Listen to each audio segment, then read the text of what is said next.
പിതൃമോക്ഷ പ്രാപ്തിക്കായി കർക്കിടക വാവ് ദിവസം അനുഷ്ഠിക്കുന്ന ബലിതർപ്പണ ചടങ്ങുകൾ തൃക്കണ്ണാട് ത്രയംബകേശ്വര ക്ഷേത്രത്തിൽ പുലർച്ചെ 5:30 മുതൽ ആരംഭിച്ചു. ബലിതർപ്പണത്തിനായി എത്തിയത് ആയിരങ്ങൾ. കർക്കിടക വാവ് ദിനത്തിൽ തൃക്കണ്ണാട് ത്രയംബകേശ്വര ക്ഷേത്രത്തിൽ പിതൃക്കൾക്കായി ബലിതർപ്പണത്തിനായി എത്തിയത് ആയിരക്കണക്കിന് ആളുകളാണ്. ഉഷപൂജയ്ക്കു ശേഷം പുലർച്ചെ 5:30 മുതലാണ് ബലിതർപ്പണ ചടങ്ങുകൾ ആരംഭിച്ചത്. ക്ഷേത്ര മേൽശാന്തി നവീൻ ചന്ദ്ര കായർത്തായയുടെ നേതൃത്വത്തിൽ പുരോഹിതൻ രാജേന്ദ്ര അരളിത്തായയുടെ കാർമ്മികത്വത്തിൽ ക്ഷേത്രത്തിന് തെക്കുഭാഗത്തൊരുക്കിയ പന്തലിലാണ് ബലിതർപ്പണ ചടങ്ങുകൾ നടന്നത്. 20ഓളം കർമ്മികളാണ് ബലിതർപ്പണത്തിന് കാർമ്മികത്വം വഹിച്ചത്.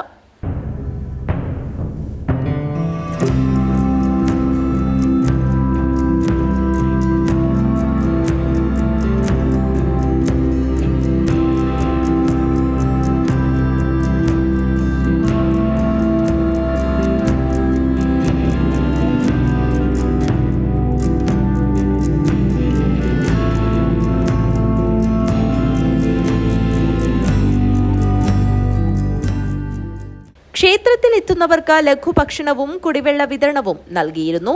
പോലീസ്, കോസ്റ്റ് ഗാർഡ്, ഹെൽത്ത് എന്നീ വിഭാഗങ്ങളുടെ സേവനവും ബലിതർപ്പണ സ്ഥലത്ത് ലഭ്യമാക്കിയിരുന്നു. News bureau, Kanhangad.